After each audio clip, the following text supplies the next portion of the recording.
Soy el doctor Samuel Hernández de Alba, soy doctor en Derecho por la Universidad Nacional Autónoma de México y vengo a platicar en estos momentos acerca de los principios del debido proceso en materia principalmente penal. Bueno, primero tenemos que definir qué es un proceso. Un proceso es un conjunto de etapas que están estipuladas en la Constitución o en la ley para llegar a un fin. Ese fin es la resolución de una controversia. Bueno, estipulado esto, tenemos que saber quién resuelve esta controversia. Esta controversia siempre la va a resolver un tercero al que pueden ir los gobernados para solucionar ese problema.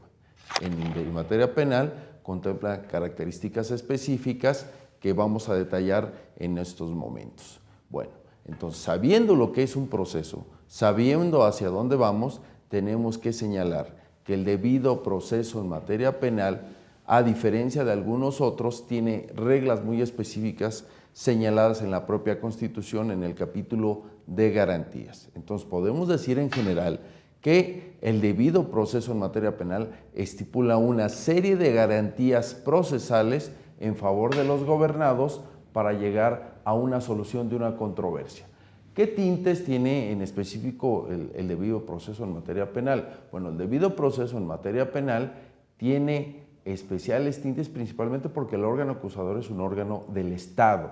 Para que exista un debido proceso en materia penal tenemos como requisito que se ejercite acción penal por el agente del Ministerio Público, ya sea de la Federación o de las entidades federativas o en otros casos el militar, para llevarlo a el Poder Judicial y poder dirimir una controversia de carácter penal. Entonces hay que señalar que el Ministerio Público, que es una autoridad en la fase de averiguación previa, después se convierte en parte en el proceso. Hay algunos otros tintes que se están dando en el sistema acusatorio, pero los dejaremos para otro momento. Entonces, esta serie de etapas que se van a llevar a cabo durante el proceso penal están estipuladas en la Constitución. Por lo tanto, la ley secundaria y las autoridades que lo aplican tendrán que sujetarse a esos serie de principios señalados en la Constitución de una forma muy clara y específica, principalmente en algunos artículos como el 14 y el 18 constitucional, así como el 16 y el 20.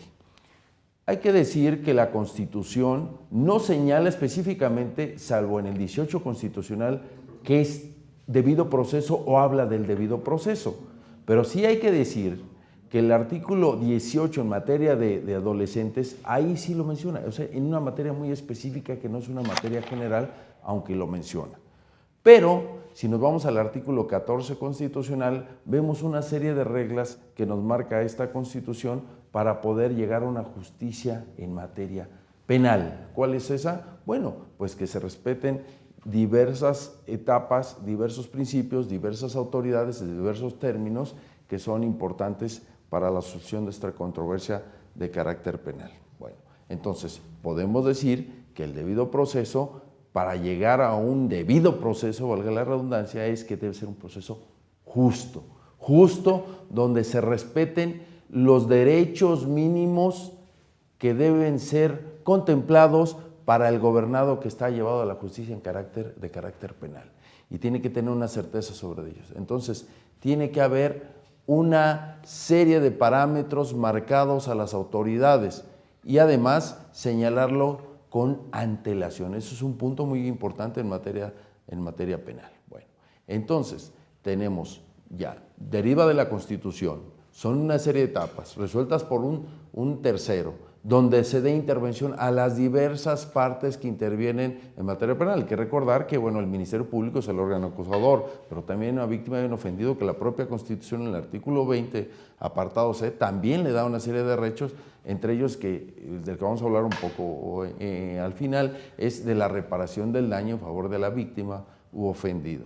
También nos señala en qué tiempo debe ser resuelta esa resolución, ese problema que encontramos en materia penal. Bueno, fijado este tema, podríamos decir que hay dos prerequisitos. Bueno, primero, el ejercicio de la acción penal por parte de un agente del Ministerio Público. Y segundo, bueno, que se respeten todas esas garantías constitucionales que también pueden ser contempladas en la averiguación previa, aunque hay mucha reticencia por parte de las procuradurías a cumplirla por ese inquisitivismo que tenemos en algunos lugares por su falta de haber entrado a esta reforma constitucional en materia acusatoria adversarial. Bueno, tenemos que uno de los primeros principios es el principio de judicialización.